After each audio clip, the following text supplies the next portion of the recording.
avec nos invités, Firmin Teko Agbo, chroniqueur politique, et Francisco Napokura, journaliste freelance. Nous allons parler du Ghana. Les associations LGBTQ se mobilisent, appellent l'arrestation de 21 militants. Nous allons également parler du Mali. Assimi Goïta met fin aux fonctions du président de transition.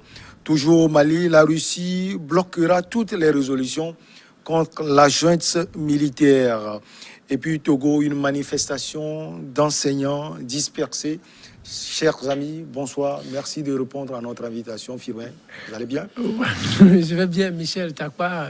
Merci de m'avoir invité. Merci à tous ceux-là qui nous sont toujours fidèles, qui nous suivent de par le monde. Francisco Napokura, bonjour à vous. Bonjour Michel, bonjour aux très chaleureux téléspectateurs de la New World TV à travers le Togo et le monde entier. Mais bien avant, nous allons parler de ce colloque sur le franc CFA qui a ouvert ses portes depuis ce matin à l'université de Lomé au Togo. Ah oui, le Togo, sinon l'université de Lomé, a eu le privilège d'accueillir ce colloque sur l'éco, quelle monnaie pour le développement de l'Afrique, qui est organisé par la faculté des sciences économiques et de gestion, dont son doyen Maouli Kouchoro, dont l'initiateur même du projet, c'est le professeur Kako Nubukoke depuis un moment à l'UEMOA. Ce colloque a débuté ce matin avec l'ouverture. Il y avait la présidente, la deuxième vice-présidente de l'université, Madame Kweba, qui a ouvert les travaux. Et les travaux se sont poursuivis avec des communications. On a eu des communications très intéressantes. Il y a l'ancien premier ministre du Bénin, Lionel Jissou, économiste, qui a fait une belle communication. Il y a le docteur Sow du Sénégal, qui a fait également une communication par vidéoconférence. Il y a également Ousmane Sanko, l'opposant sénégalais, et qui a également fait... Qui est empêché de venir... Ils sont nombreux, parce que... Selou Daran Diallo également, qui a présenté également une communication ce matin. Donc il y a bon nombre de personnes qui ont été empêchées par leur pays, par la Guinée, qui a empêché Selou Daran Diallo de quitter le pays. Il y a également le Sénégal, un pays qui est aujourd'hui sous les mains dures de Macky Sall également, qui empêche son opposant de venir participer à un colloque scientifique. Il fallait y être pour voir ce qui se passe. C'est très intéressant. Et ça se poursuit demain, jeudi, et également vendredi. Vendredi sera la fin. Donc il y a vraiment des débats qui sont très intéressants à suivre, que le public est cordialement invité. Il y a aussi les liens sur lesquels Facebook, sur lesquels on peut les suivre. Firmin Teko Agbo, en une minute, voilà, un colloque un peu plus intéressant. Ouais, c'est intéressant. C'est bien que les gens réfléchissent sur la future monnaie qu'on appelle l'éco. Mais reste à savoir si cela va donner quelque chose. Va donner quelque chose de concret, parce que ce sont les intellectuels qui se réunissent. Bien sûr, il y a quelques politiciens. On a parlé de Sonko, on a parlé de Selou Daran Diallo. Il y a des économistes, il y a des théoriciens. Mais c'est sur un terrain universitaire. Je me demande si sur une sphère politique ou si après les conclusions sont déposées sur la table des politiques, cela portera ses fruits. Que veulent en réalité aujourd'hui les Africains? Moi, je le dis toujours, pour le moment, ce n'est pas une question de monnaie. Les Africains veulent juste manger. Les Africains veulent voir leur continent développé. Les Africains veulent voir une lutte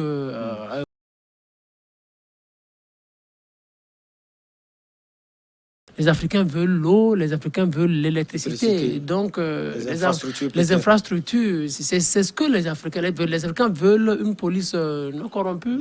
Les Africains veulent une armée très efficace. C'est ce que les Africains veulent. Les Africains, ce n'est pas une question de monnaie qui intéresse les Africains. Parce que si c'est une question de monnaie, c'est une monnaie qui va développer un continent. Nous avons le Ghana qui a son CIDIS, mais le Ghana ne fait pas partie des pays les plus développés. Voilà. Nous avons la Guinée qui a sa monnaie, mais ne fait pas partie des pays développés, encore moins. Le Zimbabwe. Moi, je dis, cette histoire de France CFA, il y a tout un populisme qui l'entoure. C'est pour cela que moi, je dis, j'ai l'habitude de dire que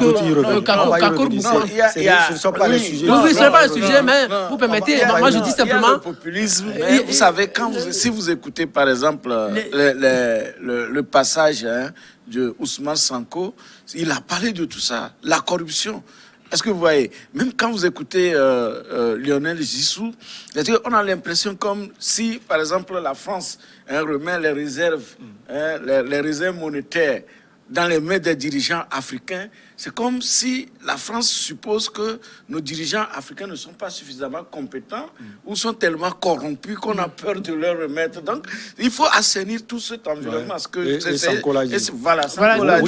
Moi, je dis simplement que il y a tout un populisme qui entoure le combat mené par le professeur Kakou Bokpo. Bon, peut-être au départ, il était un peu concret, mais après, il y a tout un populisme qui a entouré. Il tombe dans l'utopisme. Il tombe dans l'utopisme, il veut suivre la masse parce que la masse l'applaudit, alors que ce n'est pas ça qui intéresse fondamentalement les Africains. Il faut saluer de passage le premier doyen de la faculté des sciences économiques de gestion. À l'époque, c'était l'ESTEG et le professeur Nadim Khalif, qui est personnellement sur le podium des débats. Oui, maman, juste pour chuter, en réalité, quand on parle de réserve et tout ça, le problème, bien sûr, même si la France nous remet tout cet argent qui nous appartient aujourd'hui, ou qui appartient aux Africains, la question fondamentale de savoir, est-ce que les Africains pourraient bien gérer? L'autre chose aussi, si on revient sur la question de papier, si on dit, on veut avoir notre monnaie aujourd'hui, est-ce qu'on peut s'en sortir? Est-ce qu'on a une économie vraiment forte pour pouvoir supporter une monnaie? C'est les questions fondamentales qu'on doit il faut travailler. Je pense qu'on va revenir largement. On va revenir largement sur cela. Ce que je voudrais que les Africains sortent de cette histoire de populisme pour s'adonner à ce qu'il y a de plus concret. On va parler du Ghana et les associations LGBTQ qui se mobilisent après l'arrestation de 21 militants. Depuis quelques mois, le pays ouest africain anglophone très conservateur et religieux fait face à une vague d'homophobie. Des associations ghanéennes de défense des droits de l'homme se mobilisent mardi sur les réseaux sociaux pour soutenir une vingtaine de militants LGBTQ arrêtés dans le sud du Ghana en proie à une récente vague d'homophobie. Ils sont, comme je l'ai dit, 21 à être arrêtés à Ho au Ghana par la police de leur pays. Francisco. Vous savez, ce débat de BT, c'est un débat que je n'aime pas souvent mener parce que ça ne va pas du tout avec les valeurs que nous véhiculons. Bien sûr que les gens sont libres de choisir leur partenaire. Mais dans le fond, il y a un souci. Il y a un souci moral peut-être. Il y a un souci moral. Parce que je vois mal comment deux hommes se font l'amour, ou deux femmes, n'est-ce pas, se font l'amour. Bien sûr, c'est des choses qui nous sont... les gens disent souvent que dans les sociétés... ancestrales, même d'autres disent que dans la Bible, qu'il y aurait de ces pratiques, peut-être que Firmin qui maîtrise mieux la Bible que moi va nous trouver encore des passages. Mais je trouve fondamentalement que c'est des choses auxquelles on doit y remédier. Et dans nos pays africains, cela donne l'impression comme si c'est, au fait, une mode des enfants des riches. Parce que là, quand vous voyez souvent ceux qui ont ces pratiques, ceux qui s'adonnent à ces pratiques, sont des enfants des dignitaires, des hauts dirigeants, ceux qui ont eu suffisamment l'argent du pays qu'ils ont amassé, que les enfants ne savent pas ce qu'il faut faire avec. Et ils sont dans les avions, on dit que bon, ok, pour faire juste une école de BTS, on dit qu'on va les emmener en Europe pour aller faire. Et ils reviennent avec des trucs comme ça. Et c'est eux, quand ils reviennent, qu'ils entraînent les enfants des pauvres. C'est-à-dire que vous voyez des enfants qui cherchent à manger, qui ne trouvent pas, et qui sont... Vous voulez dire que ce sont des comportements des Occidentaux? Oui, bon, je dis que fondamentalement, c'est de là que les gens vont aller chercher des choses là pour nous amener, et aussi dans les conventions que nos pays signent. Parce que je répète, nos parlements, nos gouvernements sont des paresseux. C'est-à-dire qu'ils ne lisent suffisamment pas les textes, mais lorsqu'ils finissent par autoriser, comme on dit souvent, le Parlement ratifié. Quand on finit de ratifier, c'est après qu'on retrouve là-dedans qu'il y a des dispositions qui les condamnent à accepter certaines pratiques comme ce que vous dites pour le Ghana, où ces gens homosexuels qui se retrouvent dans un coin, ont été ramassés et enfermés. Il n'y a pas que les pays anglophones, il y a les pays francophones. Je sais que le Togo aussi n'accepte pas ces genres de pratiques, et c'est quelque chose que moi je soutiens, parce qu'on ne doit pas autoriser des gens qui, au moment où des gens souffrent pour chercher des enfants, ils n'en trouvent pas, où des gens se battent et d'autres choisissent délibérément de ne pas en avoir et d'aller, parce que hommes, femmes et femmes, et cherchent à adopter les enfants d'autres. Qui va faire les enfants et vous allez adopter? Et puis quelle éducation donner à ces enfants? Donc vraiment il faut que les gens y réfléchissent, et j'interpelle surtout les grands. C'est leurs enfants qui nous amènent ces pratiques malsaines dans nos sociétés. Voilà. Allez, Firmin, il faut le dire. Et le sergent Presse Dogbaté, le chef de la police là-bas au Ghana, a été clair. Le Ghana n'est pas habitué à ce genre de comportement. Mais ce qui est inquiétant aujourd'hui, c'est que les associations se créent pour défendre les droits de ces personnes. Vous savez, je suis un défenseur des droits de l'homme. J'ai travaillé comme chargé de communication dans une organisation de défense des droits de l'homme au Togo. Et donc, je suis de ceux-là qui se battent vraiment pour que les droits de l'homme soient respectés au Togo, de par le monde. Et même, j'ai créé un blog par rapport à ça. Si les gens veulent visiter, c'est là où je publie mes chroniques. firmintekoagbo.blog.com. Vous allez voir toutes mes chroniques et comment je me vertue à défendre les droits de l'homme. Vous savez, mais quand on parle des droits de l'homme, cela ne voudrait pas dire qu'on doit tout accepter. Ce qu'on appelle les gays, LGBT, excusez-moi, ce sont des choses horribles. Ce n'est pas parce qu'on défend les droits de l'homme qu'on doit les accepter. C'est des choses qu'on doit combattre avec véhémence.